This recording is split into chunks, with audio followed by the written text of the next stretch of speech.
Mungkin sudah pernah berpikir bahwa kenapa sekarang saya merasa sangat buntu, dalam hidup, dalam pelayanan. Mengapa jadi buntu? Seolah-olah kita nggak tahu apa lagi yang harus kita lakukan di dalam dunia ini atau dalam hidup kita. Mungkin terdengar terlalu desperate, tapi mungkin itu yang ada dalam setiap pikiran orang yang merenungkan tentang hidupnya. Mengapa aku ada di dunia ini? Mengapa aku seperti ini? Secara pribadi mungkin saya merasakan bahwa ada titik di mana saya merasa bahwa untuk apa semuanya saya lakukan? Untuk apa pelayanan? Bagaimana cara melayani? Mungkinkah dengan cara seperti ini? Tapi tapi masa ketika kita menemukan Torah, bukan kita menemukan Torah, tapi Torah menemukan kita. Ketika itu terjadi, saya semakin kehilangan visi dan semakin kehilangan apa yang harus saya lakukan dalam pelayanan atau dalam menyebarkan atau dalam menjadi terang atau apapun itu. Saya kehilangan hasrat untuk melakukan itu semua. Saya nggak tahu lagi apa yang harus saya lakukan. Mengapa ini semua terjadi? Kenapa Tuhan mengizinkan semuanya terjadi? Karena itulah rencana Tuhan. Apa? Rencana Tuhan adalah menghancurkan rencana kita. Seringkali kegagalan rencana Tuhan adalah karena intervensi dari rencana kita. Kita lebih suka menjadi orang-orang yang memiliki rencana, terutama dalam hal pelayanan, dalam hal hidup kita. Kita lebih suka menjadi orang yang memiliki rencana yang mapan, memiliki visi dan tujuan yang jelas, mengarah ke satu tujuan. Kita suka ada di situ, itu menguatkan kaki kita untuk terus berjalan. Tanpa kita ingat bahwa yang menguatkan kaki kita dan yang meluruskan jalan kita adalah terang Hashem. Artinya kita tidak pernah lagi bertanya kepada Hashem apa yang ingin dia lakukan. Sekalipun kita bertanya secara formalitas, namun kita tidak sungguh mendengar apa yang Tuhan ingin lakukan. Oleh sebab itu, pertolongan pertama yang Tuhan akan lakukan adalah Dia membuat kita tidak memiliki rencana. Dia membuat kita buntu dengan semua rencana, sehingga rencana Dia yang terjadi. Saudara-saudara, ketika saya berkutat dengan apa yang harus saya lakukan, apa tujuan hidup saya, apa tujuan pelayanan ini, bagaimana cara saya melakukan pelayanan ini. Ketika saya terus terpusat di sana, terfokus di sana, semakin buntu, dan semakin buntu. Dan saya berpikir bahwa, mungkin Tuhan meninggalkan saya.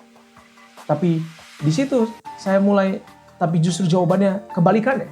Disitulah Tuhan menjawab kita. Ketika kita tidak punya rencana, disitulah kita tidak memiliki peluang untuk mengintervensi rencana Tuhan di dalam hidup kita. Dan ketika saya bertanya Tuhan, mengapa semua hal dalam hidup ini begitu membingungkan? Jawabannya adalah simple. Tidak ada yang membingungkan. Yang membingungkan adalah percampuran antara rencana Tuhan dengan rencana saya. Yang membingungkan adalah pendapat Tuhan dengan pendapat saya yang digabungkan. Dan tentu saja saya hanya bisa melihat apa yang 1 meter di depan saya, dan Tuhan bisa melihat besar sampai ke depan sana. Jauh, maksud saya bukan besar, jauh sampai ke depan sana. Itulah perbedaannya, dan itulah yang membuat saya bingung. Karena saya berusaha memasukkan pikiran saya yang sempit ini ke dalam pikiran Tuhan yang begitu luas, dengan rancangan dan hikmat yang begitu dalam dan mengagumkan. Saya berusaha untuk masukkan pikiran dan hikmat saya yang begitu cepat ke dalam sesuatu yang sangat besar. Saya tidak akan pernah bisa memakan hikmat Tuhan. Hikmat Tuhan yang akan menghabiskan saya dan memakan saya. Itulah yang harus terjadi, dan itulah yang terjadi di hari ini. Bahwa Tuhan memadamkan kita. Mengapa Tuhan memadamkan kita? Agar apinya yang nyala bukan api kita lagi. Agar berhenti kita berpikir dengan api asing. Kita berpikir bahwa api asing ini adalah api yang sama dengan yang Tuhan miliki. Lalu kita berusaha membawa api asing ini dalam bait suci. Alhasil kita akan mati. Yang harus kita lakukan adalah mendengar dan belajar untuk memisahkan. Yang seperti selalu kita bahas. Artinya, saudara, bagian daripada tahu rencana Tuhan adalah seperti parasya. Achreimot. Setelah kematian, barulah kita melihat satu kehidupan yang baru. Apa itu kehidupan yang baru? Perintah Tuhan. Seperti parasya Achreimot. Setelah kematian Nadab dan Abihu, disitulah kita mengetahui cara yang baru agar tidak mati di sana. Artinya harus ada titik di dalam hidup kita di mana kita berhenti dengan rencana kita, kita buntu dengan rencana kita, sehingga tidak ada lagi intervensi api asing dalam rencana Tuhan di Indonesia atau di tempat di mana saudara berada. Saudara, saya juga sering berpikir di dalam hati saya, di mana hasrat saya yang dulu untuk misalkan untuk Indonesia, untuk jemaat, untuk orang-orang sekitar saya. Hasrat saya mulai hilang untuk entah itu menolong atau menjadi terang.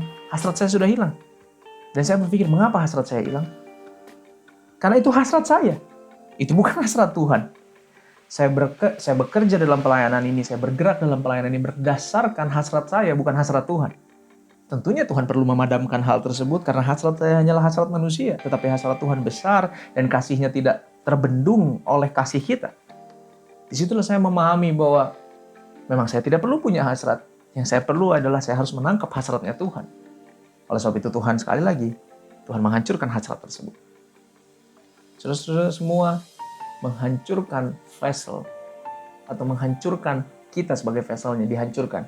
Itu adalah salah satu cara terbaik untuk membuat vessel yang baru untuk menerima terang tersebut. Dan cara menghancurkannya adalah yang seperti saya bilang tadi.